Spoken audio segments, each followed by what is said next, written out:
So another very, very critical component of research design is considering the ethical implications of your study. So as sociologists, we're oftentimes studying or collecting data directly from humans. But whenever our research involves human subjects, we must always, always, always prioritize protecting the individuals who participate in our studies. Getting our research designed by approved by institutional review boards is a requirement for all research involving human subjects. So what exactly does this mean? So anytime you develop or propose a new study that would involve in some way, shape, or form directly interacting with or collecting data, collecting information from humans, you need to complete a research protocol and get that protocol reviewed and approved by an institutional review board at your academic or scholarly institution. So for example, here every college and university typically has an institutional review board. So as a college professor, if I'm developing a new study that involves interviewing or collecting data in some way, shape, or form from humans, I would need to fill out a very, very detailed protocol explaining every step I plan to take in this research process, explain any potential risks to participants that might participate in this research, explain the benefits of participating in this research, discuss how I'm going to protect research participants' confidentiality, discuss how I'm going to overcome any instances that might cause, psychological, emotional, or physical harm to the participants. And I need to complete this really, really robust protocol and send it into our institutional review board. And this institutional review board essentially has experts that are working there that review the meticulous details of your research study, and they need to agree that the potential risks that your research project proposes are minimal and that the benefits of your research outweighs any potential risks. So again, a very time-consuming process. I just recently actually got a new project approved by the IRB here at TAMU CC, and it took me about a week to put together this protocol that I had to send in. The IRB board had to approve my research design. I had to send in, the survey that I'm going to be asking people to complete. They had to review all my survey questions. I had to send in my recruitment flyer that I'm going to be using to recruit participants. So they really look at everything with a magnifying glass, and they do this just to ensure that we're not going to be taking advantage of humans, or we're not going to be harming humans. The reason we have institutional review boards today is because in the past, researchers did not treat human subjects with respect and integrity. There's lots of examples of studies where humans were essentially treated like lab rats, and of course that is unethical, and hence the reason why we have institutional review boards today, to ensure that humans are being treated with dignity and respect when they're involved in the research process, and that they're not just being treated like animals, essentially. A really important ethical consideration for all research is trying to maintain participants' confidentiality. Whenever possible, we don't want to collect our research. We typically don't want to collect our research participants' names. Instead, we want to assign them a pseudonym or an ID number. So a pseudonym is just basically a fake name, or we might just refer to them as participant 1, participant 2, participant 3, etc. And the reason we want to maintain people's confidentiality is oftentimes, as sociologists, we're collecting very vulnerable information from people. For example, the last project I worked on, I was interviewing married individuals. I asked them a lot of questions about their relationships. So I asked people if they've ever cheated on their spouse before. I've asked if they've ever, if they've been in abusive relationships. That's very sensitive and private information, and if if that information got leaked out about an individual and it could be traced back to that person, it could have some very serious implications in their lives. So we want to make sure that we're protecting people's confidentiality. If we don't need to know an individual's name, for example, if we're sending out a survey to 100 students here at TAMU CC to gauge, their preferences of the food that's served in the union, we don't need to know individuals' names. We just really are interested in their attitudes, right, and their behaviors. So if we don't need to collect information that could lead to a person being identified beyond the study, we don't want to collect that information. We also need to provide informed consent. So it's really important that the people that we're asking to participate in our studies are informed about what the study is. They have the right to know what it is that we are collecting data on and why it is that we are collecting that data. So an example of a blurb for an informed consent, to build on this example that we've been talking about students and alcohol consumption, we might tell them that this study is about alcohol consumption, your name will not be collected, and any information you provide will remain confidential. You may skip any questions you are not comfortable answering, and you may also stop completing the survey at any time. So just letting people know that they have options.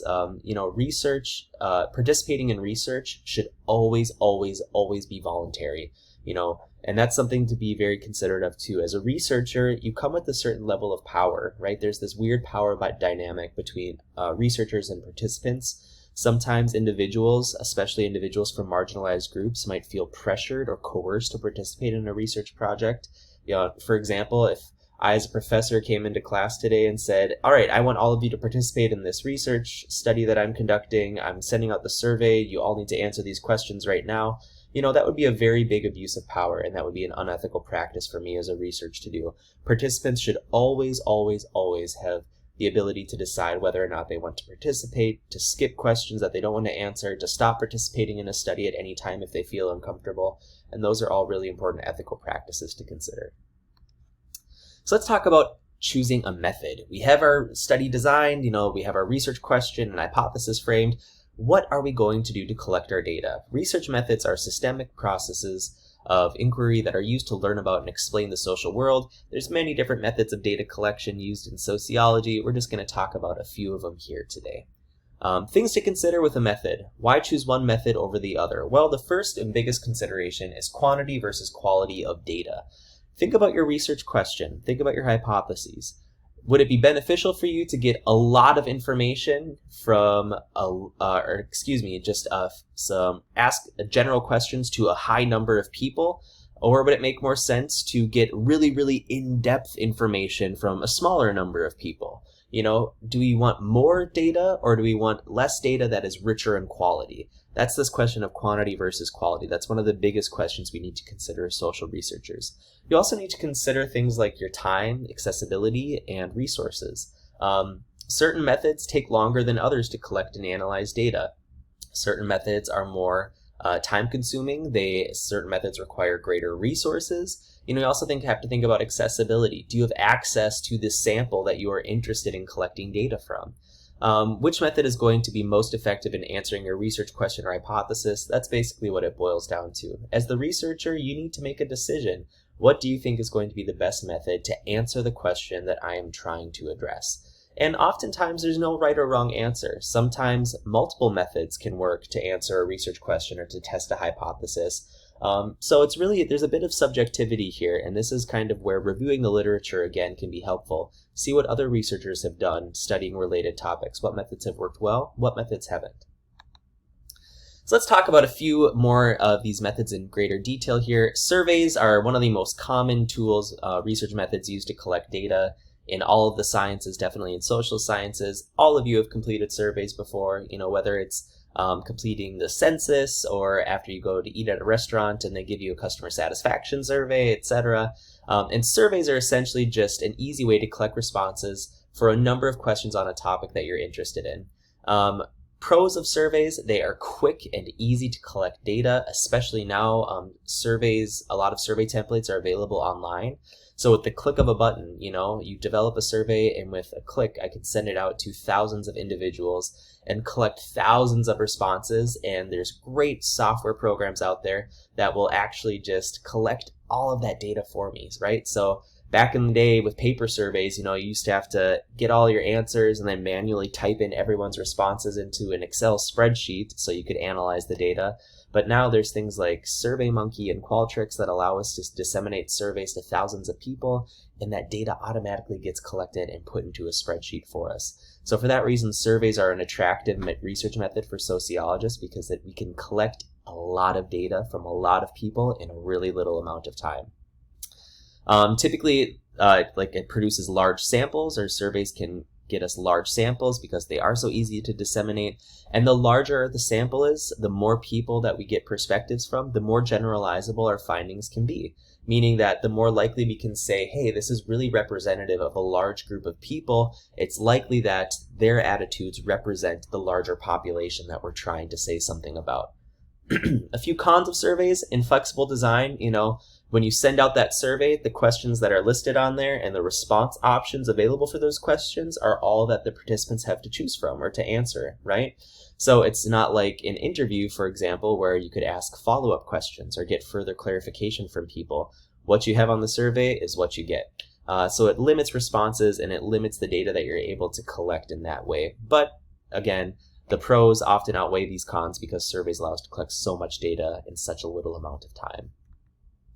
Interviews. Similar to surveys, right? It involves directly asking questions to participants, but they are oftentimes more open-ended and less structured than than surveys are. So the pros of interviews are that they provide some of the richest and most detailed data out of any research method.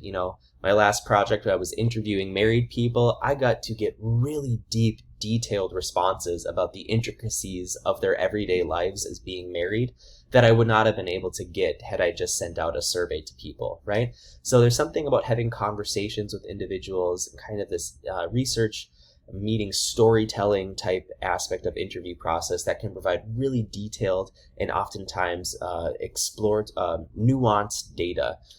So it produces pretty candid and honest responses. Typically, it's a little easier for people to lie on a survey than to lie in an interview when there's that kind of face-to-face dynamic. People tend to feel a little bit more pressure to respond honestly, although they definitely still can lie in interviews, but for the most part, it's more effective at getting authentic and candid data than in a survey. Some cons with interviews is that they are very time consuming. They take a lot longer to collect data than a survey does. And as a result, it typically results in smaller sample sizes. So since we have smaller sample sizes, if we're conducting a project that involves interviews, our findings might not be as generalizable to the larger population than, say, collecting 1,000 responses on a survey. So pros and cons of that, but like I said, the pros of being able to get really rich, detailed information can definitely outweigh the cons of not having generalizable findings from interview research. Interviews also do require some social and professional skill. It's not easy to sit across the table from someone that might be a complete stranger to you and ask them, intricate questions about the intimate aspects of their lives. So it does require a bit of tact to be able to conduct interviews effectively. Field research is essentially people watching, so if you enjoy people watching, field research might be the method for you. Observing, interacting, and understanding people in specific environment. There's two different types of field research we'll talk about. First is participant observation, and that involves people watching when the people know that you're watching them, right? So for example, if I want to understand how kindergarten students operate with gender norms in the classroom, I would maybe reach out to a school and ask if it would be okay if I would sit in on kindergarten classroom for a few months to observe the children's behaviors. I might go up and ask the kids questions, hey, why are you playing with this Barbie doll and not with this Tonka truck? And interact with the kids and the teachers in that classroom setting. That would be participant observation, where I, as the researcher, am actively involved and engaged in observing people and they know I'm there to do that. Non-participant observation is kind of a sneakier form of people watching. It's when we observe people in certain environments, but they don't know that we are observing them. So for example, if I wanted to better understand the interactions of customers and guests at a local bar, I might go and just sit up at the bar rail and order myself a drink and observe the way that the patrons coming into that establishment interact with the bartender. But they wouldn't know I'm the researcher. To them, they would think I'm just another fellow patron at the bar, sitting there having a drink. But I'm really collecting data, analyzing the behaviors of the guests and the workers at that establishment. So both of these methods have pros and cons. A huge pro of field research is that actions speak louder than words. People can lie to you on surveys, they can lie to you in interviews, but what they actually do represents what they think and who they are. So it provides us firsthand accounts of reality. A con of this, however, is that it can be very time consuming. A lot of researchers that use field research and participant and non-participant observation will spend years observing the behaviors and interactions of people. There's also a question of ethical concerns, specifically with non-participant observation. If people don't know that you're watching them, is it an ethical practice to do that? And that remains up for debate.